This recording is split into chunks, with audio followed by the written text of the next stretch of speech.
Jean-Sébastien, bonjour. Vous m'avez manqué, ça fait quelque temps qu'on ne s'était pas parlé. En tout cas, c'était l'année dernière. Et puisque c'est ma première interview avec vous cette année, pour ce qui est de moi, si on faisait le podium, Bah oui, avec hein, plaisir. les meilleurs, les trois meilleurs de l'année, ceux qui vous ont le plus impressionné. Je parle pas de performance, ceux qui vous impressionnent. Alors, commençons par une banque, parce que c'est Ah, vraiment très difficile de c'est le jour, m'impressionner c'est le dans les jour. banques. C'est le jour des banques, c'est la fête des banques aujourd'hui. Mais néanmoins, nous, dans nos enquêtes de satisfaction client, il ressort que les banques traditionnelles ont toujours des taux de satisfaction client très bas, toujours une fuite des clients, qu'ils soient particuliers ou entreprises. Alors, dans ces conditions, il y a une banque qui s'en sort remarquablement, c'est la banque Svenska Handelsbanken, une banque suédoise Eh qui oui, continue de faire de la croissance, vous hein. nous en avez parlé déjà, hein. Eh oui, c'est un peu notre chouchou. La seule, la C'est vraiment seule. la seule banque sur laquelle on investit. Donc, c'est vraiment une société qui garde des indices de satisfaction client très élevés, qui est très orientée client et qui se développe au Royaume-Uni face à des mastodontes que peuvent être des Barclays et des HSBC. Mais eux se développent avec beaucoup de succès, avec des petites agences, vous savez, dans les quartiers, avec les gens qui travaillent dans les agences qui doivent habiter dans le coin, avec une politique de zéro variable, des produits qui doivent être faits pour les clients et non pas pour enrichir la banque. Enfin, un établissement de rêve, Waouh, quoi. waouh, bank is beautiful là, hein. Ouais, le Ok. One Bank is beautiful. D'accord. Donc celle-là, on la retient, on la met de côté. Ensuite. Alors ensuite, on est toujours des fervents admirateurs de la stratégie de BMW qui a vraiment fait de l'achat et de la vie avec sa voiture une expérience client extrêmement intéressante qui fait qu'il y a vraiment un taux de fidélisation très élevé et qu'il est très rare de voir quelqu'un vendre sa BMW pour acheter une Citroën.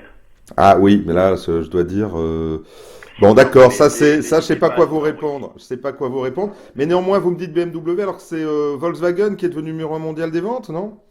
Oui, mais bon, les constructeurs allemands, que ce soit BMW, Volkswagen ou Daimler, ont tous cette stratégie centrée autour du client, ce qui explique aujourd'hui qu'ils soient vraiment les leaders à travers le monde avec des marges extrêmement élevées, des capacités de croissance extrêmement importantes. On préfère pour l'instant BMW parce qu'ils ont un trésor de guerre et ils ont une stratégie qui est vraiment bonne, mais c'est vrai que les deux autres sont intéressants aussi. Allez, et en ces périodes de French bashing, je voudrais bien que vous me trouviez un Français.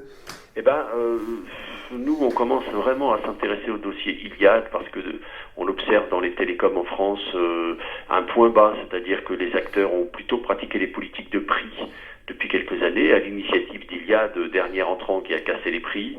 Maintenant, ils se rendent compte aujourd'hui que ces politiques de prix ne mènent nulle part, qu'on est arrivé au bout d'un système.